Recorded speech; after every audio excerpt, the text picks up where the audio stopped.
Hello दोस्तों।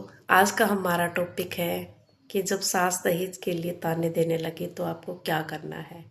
देखो, हर सास एक जैसी नहीं होती है, लेकिन मोस्टली सास क्या करती हैं कि वो अनपढ़ होती है, ठीक, और लड़की होती है पढ़ी लिखी, बहू होती है एजुकेटेड। एजुकेटेड लड़की को एंड्रॉयड फ़ोन भी चलाना आता है और अपने हक के लिए लड़ना भी आता है, तो ये सास को बर्दाश्त नहीं होता है।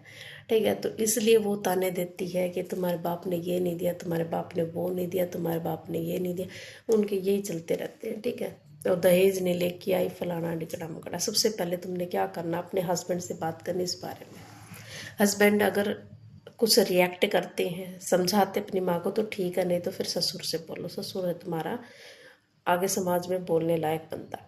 ठीक है, ससुर ने रिएक्ट किया, ठीक है, नहीं कर रहा तो अपनी ननदों से बात करो कॉल करके कि देखो मम्मी जी ऐसे ऐसे बोल रही है। इस मामले में तुम्हारी ननद अगर अपनी माँ को समझाती है, ठीक है, नहीं तो फिर लास्ट में यही ऑप्शन बचता है कि तुम अपने घर वालों को बताओ। क्योंकि अगर स्टार्टिंग में देखो, आपने अपने घर वालों को बीच में नहीं घुसाना, क्योंकि बात आप दोनों की है, आपका घर बसना चाहिए। देखो, कई बार क्या होता है कि 50 साल की जो सास होती है वो ये सोचते हैं कि 50 वाली समझदारी 20-25 साल की बहू में आ जाए, लेकिन ऐसा नहीं हो सकता है। 50 साल की समझदारी उसमें कैसे आएगी? तुम नादान हो, अभी बच्चे हो उनके सामने, तो उनकी समझदारी वो तुमसे ज़्यादा काम कर सकती है इस एज में, क्योंकि उनको पूरा एक्सपीरियंस है, पूरी ज़िंदगी उन्होंने यही काम किया है, घर के काम। ठीक है, हर हर घर के अलग काम होते हैं, हर घर का काम करने का तरीका अलग होता है, हर बंदे का तरीका अलग होता है।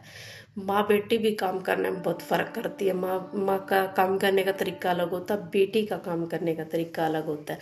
तो लोग कैसे सोच सकते हैं कि आप अपनी सास के जैसा काम कर पाएंगी? ठीक है, तो इन तानों से बचने के लिए आपने ये सब करना है। और ऐसा नहीं है कि आप एक एक चीज़ अपने घर वालों को बताओ, नहीं, आप एजुकेटेड हैं, समझदार हैं। ठीक है, ये नहीं करना, आपने हर चीज़ को घर पे नहीं पहुंचाना है। क्योंकि अगर मान लो आपने अपनी मम्मी को बता दिया कि मेरी आज अपने हस्बैंड से लड़ाई हो गई, ठीक है, मम्मी ने सुन लिया, कल आप तो एक हो जाओगे, लेकिन मम्मी के दिल में यही रहेगा कि ये मेरी बेटी को दुखी रखता है। उनके मन में तो वही आ गया ना, कल कहीं किसी पार्टी फंक्शन में गया तो तुम्हारी माँ उसकी कदर नहीं करेंगी। तो इससे अच्छा है तुम अपने ससुराल वालों को गिरने से बचाओ। सबसे पहले अगर वो तुम्हारा झगड़ा वहीं सॉर्ट आउट हो सकता है तो सॉर्ट आउट करो, नहीं हो पा रहा है तो लास्ट में जाके अपने घर वालों को बताओ। ठीक है, यही ऑप्शन बचता है। क्योंकि देखो, रिश्ते को बचाने का एक ही सहारा काफ़ी है। जैसे डूबते को तिनके का सहारा होता है, लेकिन रिश्ते को खराब करने का छोटे छोटे ताने बहुत होती हैं। रिश्ते को बड़ा संभाल के रखना पड़ता है, क्योंकि जो काम पति कर सकता है ना, कोई नहीं कर सकता है, पति के अलावा कोई नहीं करेगा। दुनिया बहुत आएगी तुम्हारे आंसू पोंछने, तुम्हें समझाने, तुम्हें अपना बनाने के लिए भी आएगी दुनिया, लेकिन जो पति कर सकता है कोई नहीं कर सकता है। तुम बीमार पड़ोगे, पति देखेगा, तुम्हारे ससुराल वाले देखेंगे, बाकी और कोई नहीं देखेगा। बाकी अपनी सास की, ननद की, ससुर की, सबकी कदर करो, वैल्यू समझो।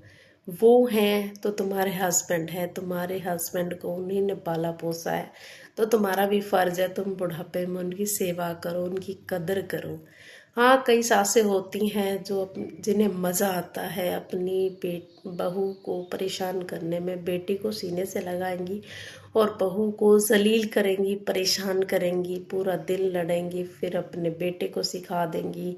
ठीक है, फिर अपने मतलब तुम्हारे ससुर को सिखा देंगी, जिससे लड़ाई का माहौल बन जाए। लड़ाई होती रहेगी, झगड़े होते रहेंगे, परेशान करते रहेंगे। कईयों को आदत होती है बिना लड़ाई करे उनके खाना हजम नहीं होता है। ठीक है, हजम करने के लिए वो ऐसी हरकतें करती हैं, माहौल उनका ऐसा ही होता है।